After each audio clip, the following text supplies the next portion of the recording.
روس کے خلاف ہم لوگوں نے جہاد کیا تو وہ جہاد تھا، لیکن جب اسی افغانستان پہ امریکہ آیا تو پھر امریکہ کا ساتھ دینا ہم پہ لازم ہو گیا، تب ہمیں جہاد بھول گیا۔ لہٰذا جب تک ہم یہ نہ کہیں کہ جہاد صرف وہ جائز ہے جو امریکہ کی خوشنودی سے ہو، تب تک ہم آزاد نہیں ہو سکتے۔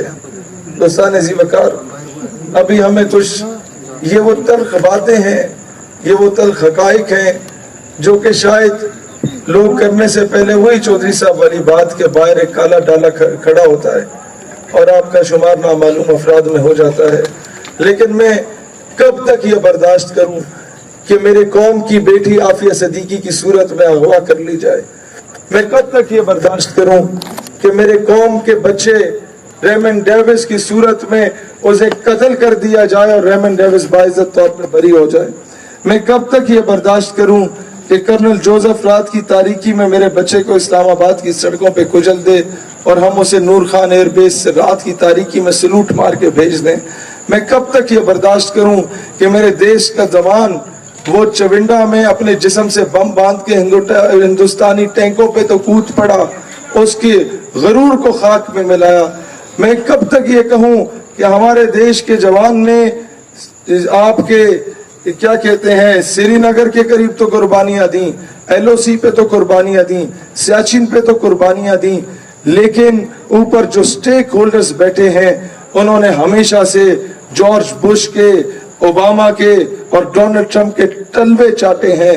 میں کب تک یہ برداشت کروں کہ چہرے تبدیل ہوتے رہیں لیکن غلامی کا پٹا وائٹ ہاؤس سے ہی آتا رہے؟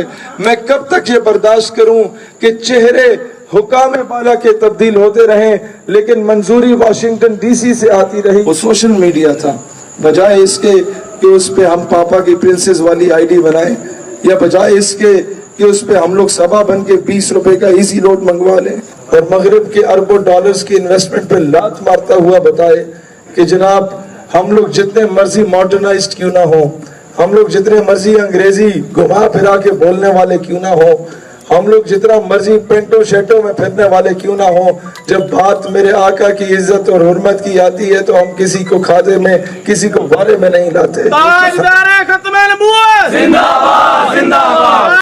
تو اتنے میں پولیس تشریف لے آئی تھی تو پھر ہمیں گلا بھاڑ بھاڑ کے تقریریں کرنی پڑی، اسی لیے میں ابھی اس جوش و ولولے سے نہیں کر پاتا کہ اب میرا گلا میرا ساتھ نہیں دے رہا۔ ایک دور ہوتا تھا جب ہم انجمن طلبہ اسلام میں تھے تو سب سے زیادہ کریٹیسائز سیالکوٹ اور گجرانوالہ کو کیا جاتا تھا۔ اب آ کے مجھے اندازہ ہوتا ہے کہ جب تک یہ ماڈل جو سیالکوٹ اور گجرانوالہ ہے اسے امپلیمنٹ نہیں کیا جائے گا، یہ لبرلز پہ قابو نہیں پایا جا سکتا۔ یہ کچھ حقائق ہیں، جس کی لاٹھی اس کی بھینس۔ دنیا کا قانون رہا ہے، کفر ہمیشہ سے ہمیں کیوں چماٹے مارتا رہا کہ جب وہ ایک گال پہ تھپڑ مارتا ہم کہتے ہیں بھائی جان ہم بڑے پرامن ہیں، ہم مسلمان ہیں، دوسری گال بھی حاضر ہے۔ ہمیں اسلام نے کبھی یہ درس نہیں دیا۔ اسلام پرامن مذہب ہے، لیکن اسلام کبھی یہ نہیں کہتا کہ ماں بہن بیٹی کی عزت کو پامال کیا جا رہا اور تم چوڑیاں پہن کے بیٹھو۔ اسلام کبھی یہ نہیں کہتا کہ عراق میں مدر آف آل بامز گرائے جائیں، افغانستان میں، اور 12,000 بم آپ کے عراق میں گرائے جائیں۔ بہنوں کو ان کے بھائیوں کے سامنے برہنہ کر کے سٹ سٹینڈ کی سزائیں دلوائی جائیں 2002، 2003 اور 2004 میں، اور پھر ان کے وہ سی ڈیز وائرل کروائی جائیں اور پاکستان میں بھیجی جائیں اور باہر یہ لکھا جائے کہ یہ حج اور عمرہ کرنے کا طریقہ ہے۔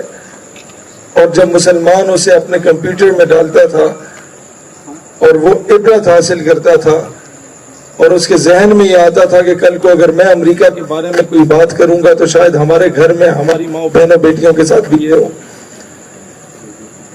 اقبال رحمت اللہ علیہ جس کانسیپٹ کو سمجھانے کی کوشش کرتے ہیں، کبھی ایسا نہیں ہوا۔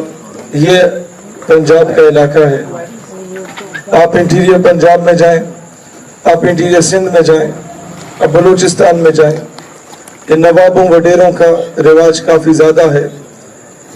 کے پی کے میں ذرا کم ہے، لیکن ان علاقوں میں ذرا غلامی زیادہ ہے. وہ اقبال کہتا ہے تعویل کا پھندا جو کوئی صیاد لگا دے یہ شاخ نشیمن سے اترتا ہے بہت جلد. تو کبھی بھی ایسا نہیں ہوا کہ کوئی شخص جب تک خود اپنے پنڈ کے چودھری کے پاس گٹوں میں بوٹ پالش کرنے کے لیے نہ گیا ہو پنڈ کے چودھری نے اسے اپنا غلام بنایا ہو. کوئی زبردستی لا کے غلام نہیں بناتا. جب تک آپ اپنی نوکری کے لیے سی وی جمع نہیں کراتے تب تک آپ کو نوکری پہ نہیں رکھا جاتا. اسی طرح تو اقبال نے یہی کہا یورپ کی غلامی پہ رضامند ہوا تو مجھ کو گلا تجھ سے ہے یورپ سے نہیں ہے. اب سمجھیں جب تک امریکہ کے گٹوں میں بیٹھ کے اس سے بھیک نہیں مانگیں گے امریکہ زبردستی تو ہمیں خیرات نہیں دے گا. وہ کوئی پھوپھی کا بیٹا ہمارا. یہ جو آپ ایڈ دیکھتے ہیں یو ایس ایڈ کی مد میں ہمیں ایڈ مل گئی دیکھتے ہیں نا یہ فلانی سپورٹ آ گئی جناب امریکہ سے. بھئی وہ کیا تمہارے تائی کا پتر ہے جس نے عراق میں بم پھینکے جس نے لبنان کو تباہ کیا جس نے سیریا کو تباہ کیا جس نے پوری عرب کنٹریز کو تباہ کر دیا اس طریقے سے کہ ان کے بڑے بڑے اسٹیک ہولڈرز کو عورت و شراب کا عادی بنا دیا. یہ فکر عرب کو دے کے فرنگی تخیلات اسلام کو حجاز و یمن سے نکال دو. اس نے حجاز اور یمن کو آپس میں لڑوا دیا. اس نے عراق اور کویت کو آپس میں لڑوا دیا. اس نے عراق اور ایران کو آپس میں لڑوا دیا. اس نے پاکستان اور افغانستان کو آپس میں لڑوا دیا. وہ تمہیں کیوں ایڈ دے گا؟ اس کی کچھ ڈیمانڈز ہوتی ہیں. وہ ڈیمانڈز کیا ہوتی ہیں کہ آپ کے تعلیمی نصاب سے عشق رسول کے ایلیمنٹ کو نکال دو. آپ میں سے جو 40 یا اس سے ابو ایج کے لوگ ہیں یا اپنے بزرگوں سے پوچھئے گا کہ ان کے دور میں ایک مضمون اردو میں پڑھایا جاتا تھا غازی علم الدین ایک عظیم عاشق رسول کے نام سے.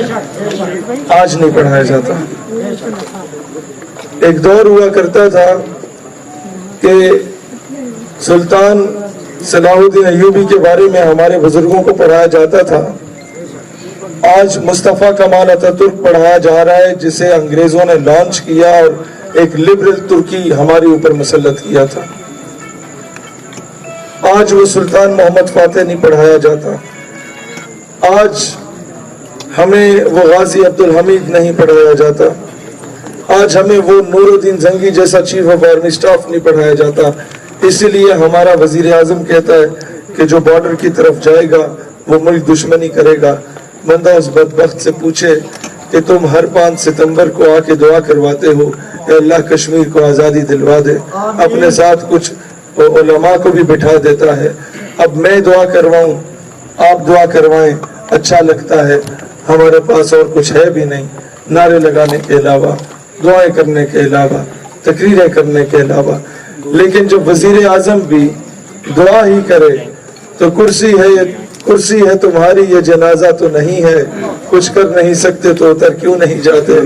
اللہ وطن آپ لوگوں میں سے ہماری بہنیں ہیں وہ کئی ایسی ہیں جو کہتی ہیں کہ سر ہم لوگ کام کرنا چاہتی ہیں اپنے مذہب کے لیے اپنے وطن کے لیے اس نظریے کے لیے لیکن نہیں کر پا رہی. ہم لوگ اوپنلی سوشل میڈیا نہیں یوز کر سکتے. میں نے کہا آپ سے کتنے کہا ہے آپ سے کس نے کہا ہے کہ ہماری بہن آپ اپنی تصویر سامنے آویزہ کر کے سوشل میڈیا استعمال کریں. آپ اپنے آڈیو نوٹ کے ذریعے اپنی انقلابی آواز وہ درد بھری آواز اس امت کو پہنچا سکتی ہیں. آپ اپنے ماشاءاللہ شاہ صاحب یا نبی آپ ہیں غلام ہیں غلام یہ رسول میں جو ہو نہ عشق مصطفیٰ تو زندگی بڑے ہمارے لیے آنر کی بات ہے شاہ صاحب یہاں تشریف لائے. تو بہنوں کے بارے میں عرض کر رہا تھا کہ آپ کے آڈیو نوٹس کے ذریعے آپ انہیں آڈیو نوٹس بنائیں اوپر ویڈیو میں کنورٹ کیا جا سکتا ہے. اس پہ پکچر سٹوریز لگائی جا سکتی ہیں. بہت کچھ کیا جا سکتا ہے. اس ہتھیار کو استعمال اگر ہم کریں گے تو دنیا میں انقلاب آ سکتا ہے. ریسنٹلی 3-4 ملکوں میں پوری بغاوت جو قائم ہوئی وہ سوشل میڈیا نے قائم کی. دوستان ذی وقار اسی لیے میں دوبارہ درخواست کروں گا کہ پاپا کی پرنسز اور یہ سبا کے ایزی روڈ سے نکل کے کوشش کریں کہ اس سوشل میڈیا کے اس کو